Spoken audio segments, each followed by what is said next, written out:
Please welcome Mr. Will Ferrell. Tonight you're mine, completely. Tonight the light of love is in your eyes. Will you still love me tomorrow? It's yours to enjoy.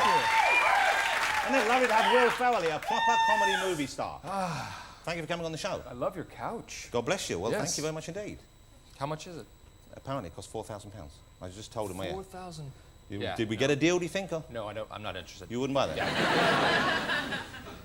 Are you furnishing a new apartment or something? Are you working on a new house? No, I just love to collect couches. Yeah, yeah. Yes. Well, presumably you're a fairly wealthy man now, fairly well off, I guess. I'm doing okay. Do you genuinely collect and buy stuff? I usually collect pieces of furniture, ceramic pieces, mostly ceramic sculptures. Ceramic couches? Couches, ceramic nudes. Okay. I collect a lot of nudes. I love nude sculptures. I'm glad we've touched upon nudity so early in the interview. Right. Because you're a man who I've admired right. naked or semi-naked Yes. many, many times over the years. You seem to have very few inhibitions when it comes to removing your clothes on film.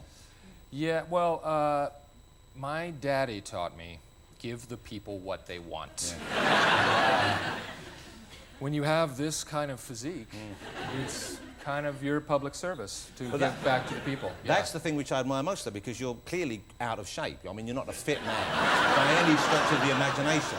And no one could consider you attractive when naked either. In fact, when I was surprised to find you were married, because having seen you naked on film, I remember thinking the first time, he's never going to find a partner. No one's going to want to hold him to their chest in bed, male or female. It's never going to happen for that ugly guy. And adds close to 200 pounds, okay? So, as you can tell in person, I'm quite svelte. You're svelte. Yes. The svelte was the word. 85 pounds. Okay. Lean. I'm very lean. Why are you laughing like that? No.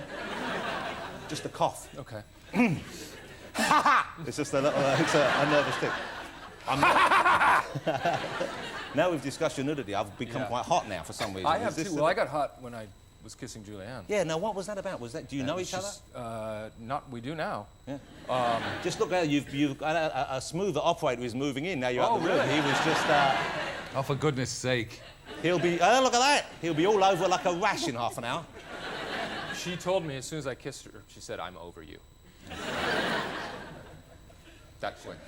Okay, now, you are a big movie star now. I hope this is not news to you. Well, yeah, I guess I am. You are? Somewhat, yeah. And I saw you many years ago on Saturday Night Live. Right. That's why I first saw you, and I very much enjoyed it. We don't really have that over there. Thank you.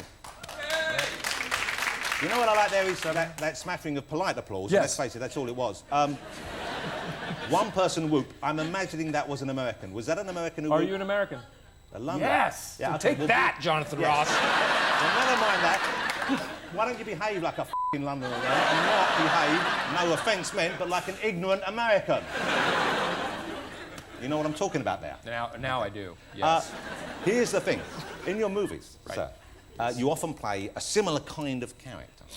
Right. And similar to the characters you often played on Saturday Night Live, sort of not the brightest people in the world. No. I love to play, I love to play dumb people who are extremely confident. And very happy in their stupidity. Not unlike myself. But yes, extremely confident. Unearned confidence, I call it. There's something appealing about that kind of person, isn't there? Yeah. And I noticed that your country is run by such a person, and I'm yes. thinking that would make a good film for you, because you used to do a Bush impersonation. I did. Do you ever do impersonations now? If I were to ask you to do a Bush now, would that be something you were comfortable with? I guess I haven't done it in a long time. I need a topic, though. A topic to talk about, but how about Saddam Hussein? Okay. Performing live with the Scissor Sisters this evening. Well, first of all, it's great to be here on your show. Jonathan's a hell of a guy. You know, he's a family man, deeply religious man, and I've always been a fan of your show. Yeah. I've always been a fan of Saddam Hussein, oddly enough, and the Scissor Sisters. And I know Saddam. We've released him from his prison sentence to perform backup singing for the Scissor Sisters, and that's something I like to do. I like to capture people and I like to re-release them. Because I'm not a divider. I'm a uniter. I would vote for that man. I'm telling you, there is something persuasive about him. That was kind of bad, but I dropped it out of there, and thank you for that. But it was very good. yeah. Okay, now, you know, when someone whose work you admire, and I don't know if you have people who you're a big fan of, I'm kind of equally excited and worried about a new release, because am I going to like it as much as the other ones? Yeah. The new film... You will not like this one. You play a person who's even more stupid and even more happy in that confident stupidity than previous characters. Yes. Tell us about the character of Ricky Bobby and the nature of the film itself. Yes, Ricky Bobby is he's the best race car driver there is. I mean, he wakes up in the morning and he pisses excellence and craps patriotism. Yeah, he's kind of your brash Southern race car driver in this world of NASCAR, which you're not really familiar. Well, here's the thing, here. Will. We have proper racing cars. We have Formula One. These are cars which are designed for speed, and you can only drive them on special tracks which can hold a car of that speed down. We don't have that. They're like regular street cars. Well, no, they're a little more souped up. So they're fast cars. They're very fast, and they just go in a circle, though, because that's all that we have the attention span for. It's not. But it's essentially these events every weekend where 300,000 drunk people show up and attend these races. So we're parroting the whole. So you play a character who has risen to the very top. Yes, the very top. Okay. Only to meet his match in Jean Girard, a French Formula One driver played by Sacha Baron Cohen. And what is the relationship between the American and the French right now, do you think? Right now, in the real world, I think it's never been better. I think you can pretty much any country. We're doing great. We're doing great with everyone. Well, this is only going to help, of course. Let's have a look. This is a clip of Will Ferrell in action in the brilliantly funny Talladega Nights. Very good. That is very funny. It's a very funny film.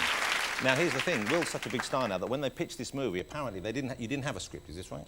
No. You didn't have a script. All they had was 6 words. And those words being, Will Ferrell is a racing car driver in NASCAR. Those 8 little words is all you pitched. It was a kind of small pitch, wasn't it? That must be, I would have thought, joyful, but at the same time quite worrisome that you have that kind of influence and power. You can... Well, yeah, I mean, I'm currently working on several other pitches.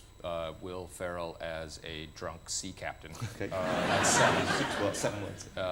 Will Ferrell as a striptease artist. That's 7 also. Yeah. So you're the master of the 7-word pitch. Yeah, that's what I can do. That's the power I have. Now, you are a father. You have one child already. I have a son, 2.5 years old. That's a lovely age, of course. Is what Magnus. He's beautiful. And you have another one on the way. Great. My wife is pregnant with another one. When is the baby due? The end of December. Well, oh, how lovely, a little Christmas baby. Yeah. Now, your wife, who is a beautiful woman, is Swedish. She's of Swedish origin. She was born in Sweden, but she grew up in the United States. Does she speak Swedish? She does, and she's teaching. Our son is bilingual at this point. Well, he actually speaks more Swedish. When you say bilingual at this point, does that mean you're going to try and knock that out of him when he gets older? I'm, being the brash American that I am, I'm going to try to defeat the powers of the Swedish language. Swedish? Yes. Have you learned any Swedish yourself? I have. I've learned one of my favorite words or phrases is fan oxer. Fan oxer? Yeah, which is like that. Ah. I got to say it twice. You know what? I must remember that next time in IKEA because that must come in very handy. Yeah. When you're in IKEA. How much? Fan oxer. You don't deliver? Fan oxer.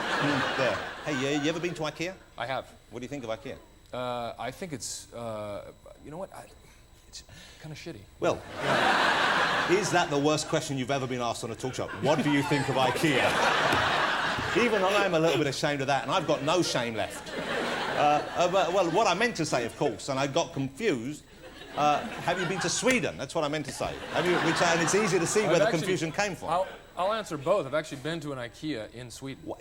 Believe it or not. That must be so Swedish, it's almost not Swedish. It's like Norwegian or something. It's Turkish, actually. It's very strange. But yeah, we go every summer. We have a little cottage just outside of Stockholm. I imagine that's beautiful, isn't it? It really is. It's a lovely, lovely place. Do you indulge in Swedish pursuits, such as the sauna? I haven't done the Swedish sauna. What about the herring? Herring. I eat lots of herring. I enjoy the aquavit. Oh, the lingonberry? Of course. Oh, yeah. The Limpa bread. The blue movie? Home of the blue movie. The blue movie. They have a very relaxed attitude towards sex in Sweden, I believe. They really do. They just have it on the street in front of you. Now, I get my countries mixed up, okay? Is Sweden the one where they have certain times of the year where it's just light all the time? Yes. And have you been there that time of year? They have a festival called Midsummer, and that's when it never quite gets dark. When is that? That is June. Well, it's in the middle of February. Ironically, it's called Midsummer. Have you ever been to IKEA? You know, when you go to IKEA, also you could ask for a wit stovel. A witch stuff. Which is a shit boot. I bet you'd have to assemble it yourself at home, though, wouldn't you? You have to provide your own quit. Yeah. Aha! Now, we had Pamela Anderson on the show a short while ago. She's quite voluptuous. God bless her. Yeah. And we were talking about the possibility of there being a Baywatch movie, a big Baywatch movie. Oh, I heard about this. Your name came up. We said, who could play Hoff in the movie? Because Hoff could play Hoff, but Hoff might not want to play Hoff. She said, how about Will Ferrell? So there we have Hoff, and we thought, let's have a look and see how Will would look. Now, you see... It's a good look you carry there. Would you consider that? Off of that picture? No.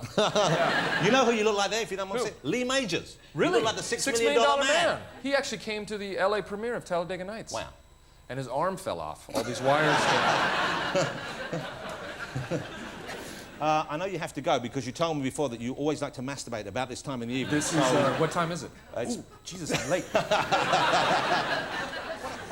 Ladies and gentlemen, I think you'll agree he's a very funny man. Talladega Nights opens this weekend. Yep. I believe it comes this evening. It's a very funny film. I loved it. It's a great movie. Will, thank you so much for coming. Thank you so much. Mr. Will Ferrell, ladies and gentlemen.